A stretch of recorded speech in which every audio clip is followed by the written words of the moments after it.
Okay, we are live. Hello, everyone. We're live on another episode of Victory Leaders Lounge, and today I have a great guest. She got me into some networking groups. She's connected in the business world and just an overall great person. Her name is Shannon Daniels, and I'm going to let her introduce herself. And Hello. Yes, thanks for having me on, JJ. Great to be here. thank you. I have a little bit of feedback on my end. Oh, well, I'm not hearing it, so we're okay on my end. Oh, good. Okay. Gotta love going live, right? You got The tech gremlins are always out. well, So, so tell me. Oh, we gotta love going live. The gremlins are always out. Yes. So tell us a little bit about you, your business, and kind of what you have going on, if you wouldn't mind. yeah, it's a pleasure to be here. As I said, thanks for having me on. I am what I like to say, fully recovered sales and marketing executive. I come from the business world where I took my communication degree because I'm a communication nerd at heart. Just ask me about uncertainty reduction theory. I dare you.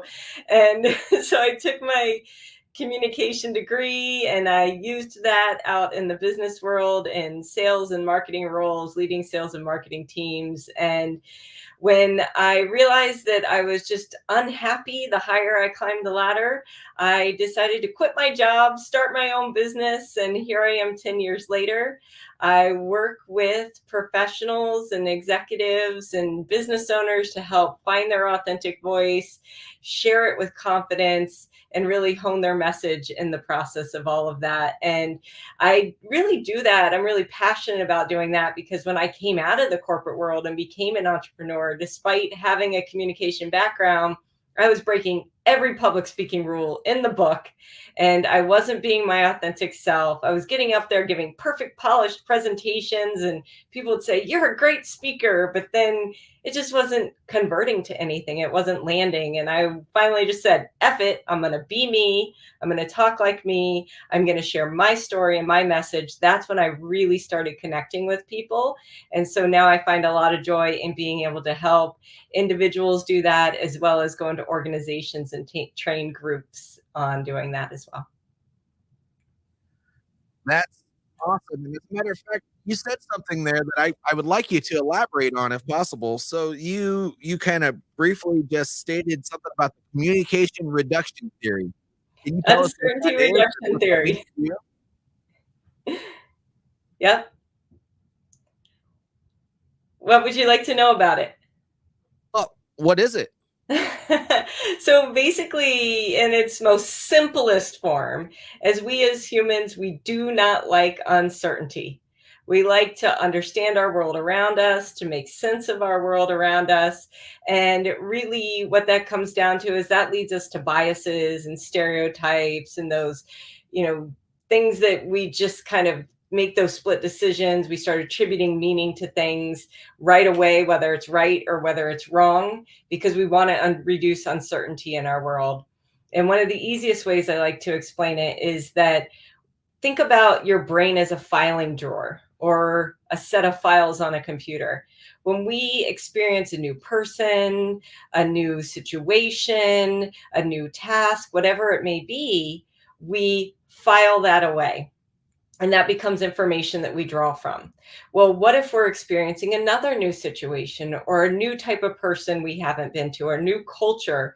What we're going to do, because it's uncertain to us, it's scary, there's fear and anxiety around that, is we start rifling through those drawers looking for the most pertinent information to apply. And that information may not be right. It just may be the closest bit of information that you have to it. So we as humans like to reduce our uncertainty. We look for context and meaning and what information we have at our disposal, but it's not always the right context or meaning that we're attributing to a person or a situation, which can cause problems. But it also helps us fight or flight, survival, right? We're humans. We got to survive and we have to make those split decisions. So there's pros and cons to this, but it's important to raise your awareness that this happens and that we do like to reduce uncertainty, but to pause and ask ourselves, are we attributing the right meaning to this person, to this situation, to this culture, to this thing? So this awareness, I think if we kind of take all of that into consideration, do you think that helps people with their anxiety when it comes to speaking? It can be one of those things that helps people, yes, but that's not necessarily at the root of what helps people. That uncertainty, that fear, that anxiety around public speaking is because of uncertainty, right? It's because of certain fears that we have. What if I forget my lines? What if I make a fool out of myself in front of my peers? What if I forget what I'm supposed to say and freeze up? What if I just start sweating and shaking? All of these things, it's not really actually a fear of public speaking, which is, there's an actual word for that. It's called glossophobia, and that's the fear of public speaking. It's not really the fear of speaking. It's the fear of the repercussions of messing up or being judged or failing while you're speaking. There's always an underlying thing because we speak all day, every day. We speak to friends, we speak to family members, we speak to colleagues, right? And there's very few people that actually have a true fear of speaking. At the end of the day, it's a fear of failure or judgment that we have, and uncertainty is just one piece in that bigger puzzle that's there. So really what you're saying, I just recently watched a Harvard Business Review presentation. It was an hour-long presentation that kind of covered what you're saying. And I don't know if you would agree with this, but the main reason behind the anxiety is the you stated it a little bit, but the fear of what's going to happen tomorrow or in the future as a result of failing from that podcast. So is that kind of what you address when you're teaching people a lot about public speaking? Yeah, I find for each person, it tends to be unique. There's similarities from person to person of where those fears come from. And a lot of times at the end of the day, it's that fear of judgment. You want to be perceived a certain way by your colleagues, by the people in your field. You want to be seen as an expert. You want to be seen as someone who's successful and has it all together. And you are maybe already seen that way, but you're afraid that by stepping on stage and messing up, it's going to destroy all of these things that you've built. And so, again, there's a lot of similarities in people's feelings around that, but then a lot of more specific reasons to each individual as to how they're perceiving that failure or what that failure looks like to them. But yes, it really comes down to that fear of judgment and how they're being perceived out in the world. And when you get up in front of an audience, you're bare, right? People are hearing you when you're live, you're bare. You mess up, there's no going back and getting a redo and erasing. You are on that stage, on that live stream, whatever it may be. And hey, one of the three core components of communication is communication cannot be undone. You can't strike it from the record and say, forget it. It's out there at that point in time. So I'm just curious, what kind of approach do you take when you're coaching these people through? It might be the 3 C's that you just got done telling us about, but to kind of help people work through this and go out there and just be their authentic self and be a great speaker. Yeah. The first is setting a baseline with people to get to know them, right? Who are you authentically? How do you naturally gesture? How do you naturally move?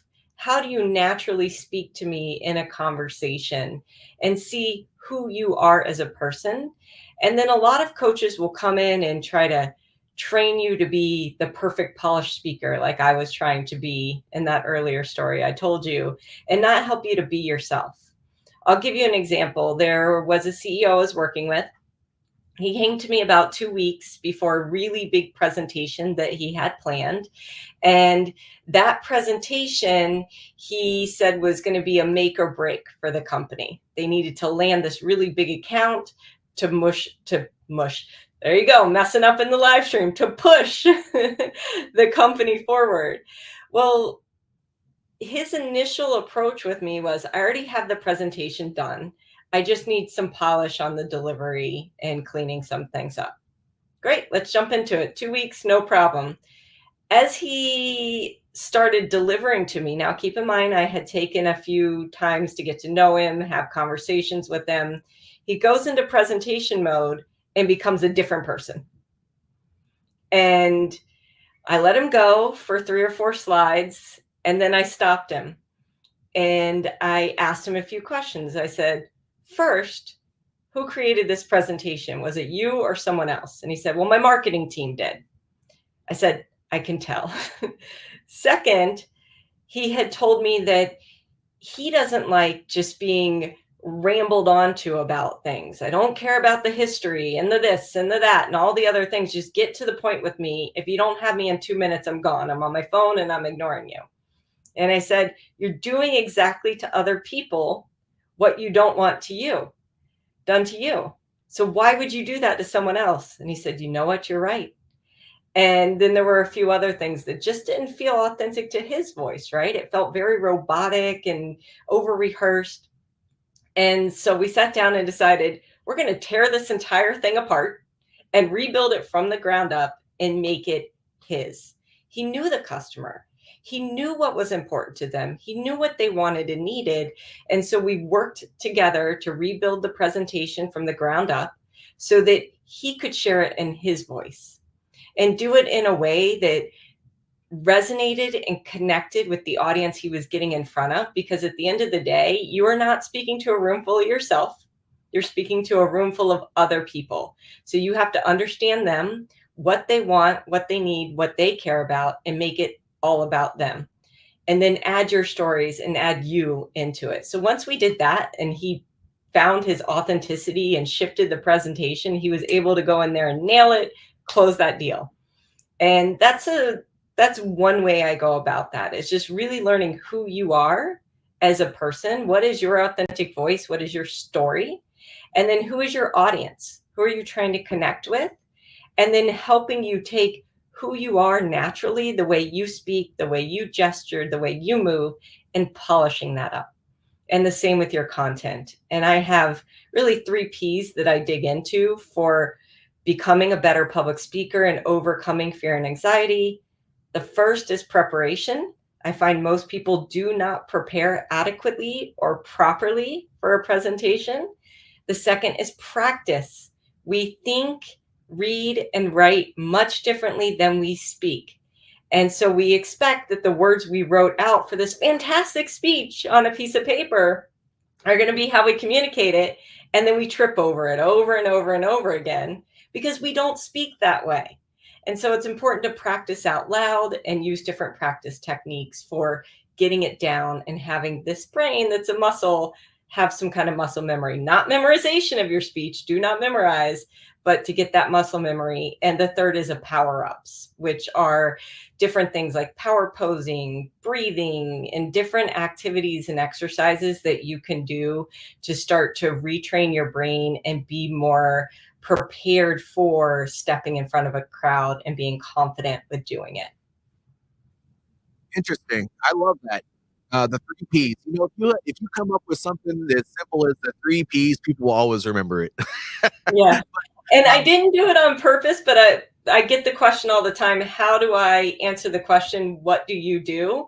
And, we connected over this as well. And the what do you do ended up being 3 P's as well. So it just works. I guess I like 3 P's. It works, and it helps if you're in a high pressure situation too. That if you need to remember it, you can always go back to the 3 P's. Yep. We did have a viewer make a comment here, which, by the way, anybody who's watching, I encourage that because it can help create conversation here with Shannon and myself. But Michael Hummel, one of my regular viewers, actually, he said, for me, it's authenticity, energy, rapport, humor, and engagement. Yeah, those are all very important. Absolutely. And you know what? Actually, he's just recently been on stage. I was able to watch his speech on I can't remember if it was LinkedIn or if it was Facebook. Very good guy. He advocates to help people understand how to interact with others with disabilities. as he has a disability himself. He's a wonderful guy. That's wonderful. Yeah. So And the I humor think piece is important too, that levity, but you shouldn't force it either. Don't force those funny moments. They'll naturally come. so. Basically, just if it's part of your natural personality, don't try to force the things that don't come naturally because it'll make the whole presentation better, and people will get to understand who you are Yep. instead of understand whatever garbage it is that you're trying to portray. Yep, absolutely. I actually just got off a call right before this with a woman who is super talented and really an expert in what she does. She's very data analytics driven, I told her, listen, if you're a geek or a nerd like me, own it, right? And she's been trying really hard to add in this communication component to what she does. And I told her, listen, just be you. If that's who you are, lean into it, accept it. Don't try to be like anybody else. Just be yourself. And that is the most important thing because people can see right through when you're trying to be someone or something that you're not. That is very true. As a matter of fact, that's the same feedback on my Wednesday evening live stream that I do every week that I've gotten over and over and over again. Is that people just enjoy who me and Derek are as people, and they enjoy the types of things that we think are silly and funny, whether it's funny or not. But it's just that's what makes the conversations great, and that's why I try to bring good people on here to share their story, especially ones that I'm able to have a great conversation with, because it makes it that much more enjoyable for everybody to watch. I don't Yeah. really enjoy listening to myself speak, so I might as well have fun doing it. And there's the humor, and it wasn't forced. It wasn't, and I don't even know why I laugh sometimes, but it's the things that I think are funny, I just laugh at it. That's Yeah. good. You got to laugh at yourself. You got to laugh at life because if you don't and take it too seriously, it doesn't work. So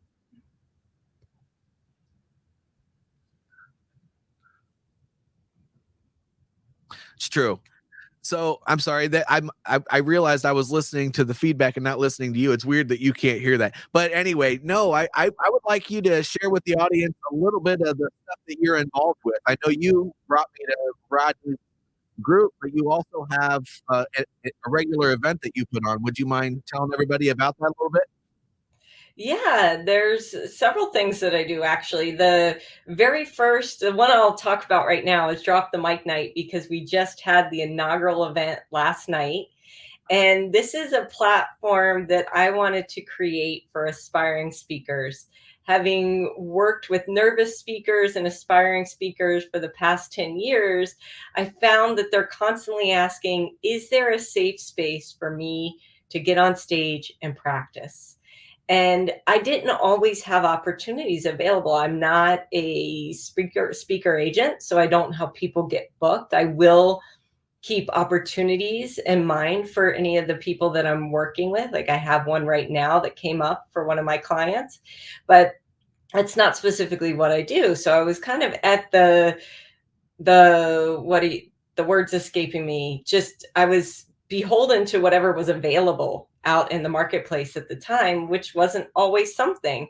And so I said, I want to create an event around this to create an opportunity for these speakers to get on stage, build some confidence, try out their newfound skills. And it's called Drop the Mic Night.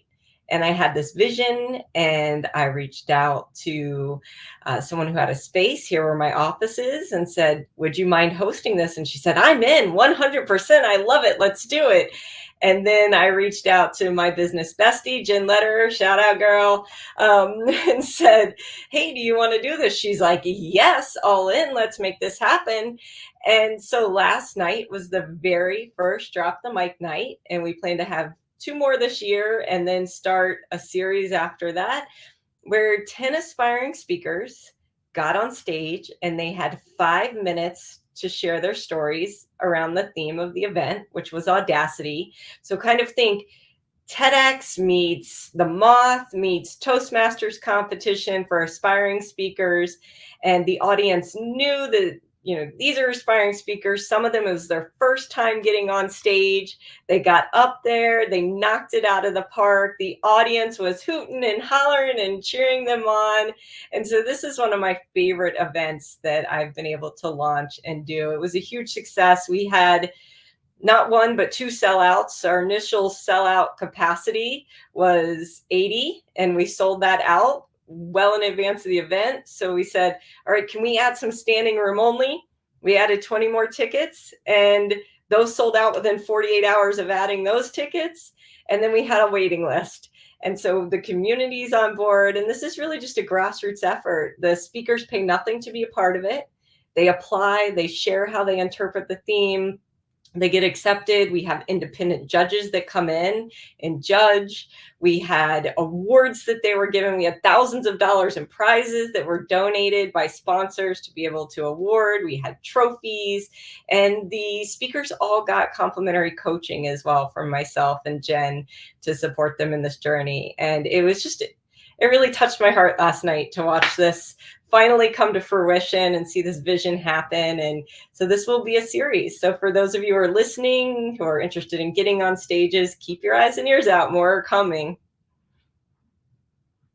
And if you wouldn't mind, Shannon, if you want to share, so if you go over to the right, there should be a private chat, or actually you can share it in the comments if you want to. Just put on there that what the link is if somebody wanted to sign up for that. And I'll also copy and paste that and let it come across the bottom of the screen. But where did this competition take place, and is there another one coming soon? Yeah, this one took place here at my office in Darien, Connecticut. We've already got requests for New York City. We've got more requests for here in Darien and in the surrounding area. We have requests for out of state as well, in like Charlotte and Cincinnati, and there was one other location, but we had speakers from 5 different states come in and take place in this. So there will be more. We're working on 2 more dates for this year. We're hoping we can get 2 more dates scheduled. And as soon as those applications are available, each one will have its own unique theme. Last night's theme was Audacity. Each time we'll put it out, we'll have a call for applications. You can apply, and we'll select 10 speakers. And who knows, you may be the next one on the Drop the Mic stage. I think that's amazing. Providing people with opportunities to have kind of a judgment-free, well, they are being judged, but they're not being judged. You know what I mean? To go out there and just put themselves out there, speak on a subject, and just do their thing. It's really hard to find those opportunities sometimes, and other than maybe like a Million Cups or something like that, but that's just for them to talk about their business. I think what you're doing is great, and it's very important because outside of Toastmasters or 1 Million Cups or whatever the case may be, just having a goal and going out there and just doing it is the first step, I think, for a lot of people to start moving toward with whatever they want to do with their speaking venture. Yep. Yeah, and we even had a professional videographer come in. He runs an event production, a video production company for nonprofits, and he volunteered his time to come in and professionally video the event. So all the speakers will also get their speaker reel free of charge, which, as you know, is incredibly hard to do, and it's expensive. And so that's another great value they get. So it's really a great opportunity, like you said, to get in front of a friendly audience, as well as start to build your speaker profile with all of this. And that's the goal. And if you're too experienced, you don't get in. It's not for experienced speakers. There's plenty of opportunities for experienced speakers. This is for entrepreneurs, small business owners, people who want to become motivational and inspirational speakers, to get out there and put themselves out there and do that in a supported way. The audience was so fantastic last night. I'm happy for you to have had such a success with your event. And just so everybody knows, if you want to find out more about that, it is, if you're streaming this live or if you're seeing this on YouTube or even on the video version of Spotify later on, at the bottom of the screen, you'll see that website scrolling across. Please check it out. I've seen it myself. This is not my first time meeting Shannon. There's a lot of good things on there, and she's worth talking to if you ever get the opportunity. But so you were going to do this before. What was that aha moment that made you shift from the way you were doing it before to doing it authentically? You mean putting on the event? No. Just what you're doing as a whole for your Ah, business, being a public speaking and communication coach.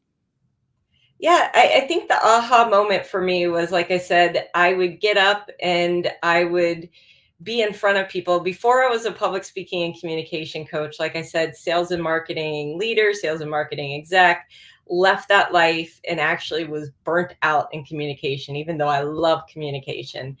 And I became a health coach. I got a certification to become a holistic health coach.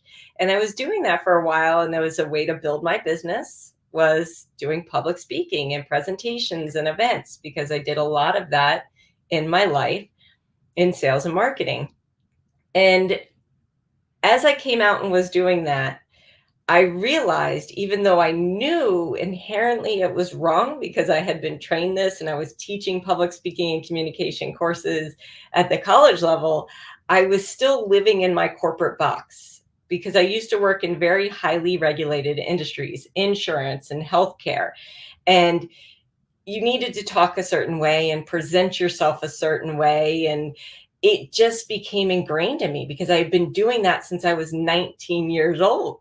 And I realized that people would come up to me after my presentations and say, "Oh, you're such a fabulous presenter. Thank you. I learned so much." But it wasn't converting. It wasn't leading to connection with those audience members beyond, like, "You're a great presenter." And so, like I said, I just kind of had this moment where I realized this isn't me. This is what I was trained to be. This is what I was developed to be, and I need to shed it. And I still have some eye twitchy moments where I'm like, "Oh, I'm not doing what I'm supposed to do in this corporate box," right? Because it was so ingrained in me. But as soon as I realized that I do have a perspective, I do have a voice, I need to share it in my perspective and in my voice, not just as information with an audience, not just educational. I need to tell my story. When I started to open up and do that, first in one on ones with clients, and then eventually in group settings, I started to realize, wow, by me sharing my story, it's allowing them to connect with me. By me opening up and showing my vulnerabilities and my weaknesses, it's getting them to open up and share their vulnerabilities and their weaknesses. By me saying, I'm not perfect. I didn't do that on purpose. I'm not perfect. I mess up. I'm still figuring this out as I go as well. It led people to go, me too, me too. Because people want to be able to see themselves in you. They want to be able to connect with you, because at the end of the day, people aren't buying your products and services. They're buying you. They're buying what you stand for. They're buying your perspective. They're buying your stance on things. They're buying your story, right? And that's so important. And you also have to keep in mind, you should not be making your story what you think people want it to be, because people will see that as well. They will see right through that. They see the phoniness, they see the fakeness. It just has to be, this is who I am. Take me or leave me. Love me or hate me. That's up to you. And you have to be okay with that. And so many people are not okay with the love me or hate me, take me or leave me. They want everybody to love them. And that's where we go wrong. When I finally said, I don't need everybody to love me, that's when it all shifted. And I just started being me. And that's a scary thing to do. It's a really scary thing to do. It's still scary to this day. Does it get easier? Yes. It takes time, it takes practice. But once you do that and you realize how that just shifts things, you'll never want to go back. You'll take the haters all day long. Well, I agree with you, and I think that's one thing that a lot of people need to understand too when they're starting a business. If they're putting out a fake message, you're gonna start attracting the people that you don't really want to serve anyway. Um, Yep. but we've kind of reached the end of the 30 minutes here. But what I like to do at the end of my podcast is to give my guests an opportunity that if you have any promotions going on, or if you want to just to share something with my audience that you think would resonate with them, please, this is your opportunity to go ahead and do that. Yeah, I hope you'll all follow me on social media. I'm not the best at social media. I will admit that's something I'm getting better at. I'd rather talk to people IRL, right, in real life and have a conversation with you. But if you follow me on social media, you'll get to see any of the neat stuff I have coming up. You'll know when the Drop the Mic Night application's open again, so you can jump on that. And then I'm with my girl Jen Lederer that I do a lot with. We are doing a free hot seat coaching this Thursday. It's Wednesday, right? Tomorrow, June 20th at 4 p.m. Eastern Time. You can pop over to my LinkedIn and get the link on that, or you can find that on my website, speaksuccess.com. That's speak with a C, SPEAC, success.com/hot seat. And you can sign up for that. It's completely free. And you can jump in and either get in the hot seat yourself or learn from that. And then we also have a Flip the Script program coming up that's going to teach you how to take one story and flip it around for multiple different uses and multiple different type of scenarios and audiences. And that's a 3-hour workshop happening July 9th from 1 p.m. to 4 p.m. Eastern Time.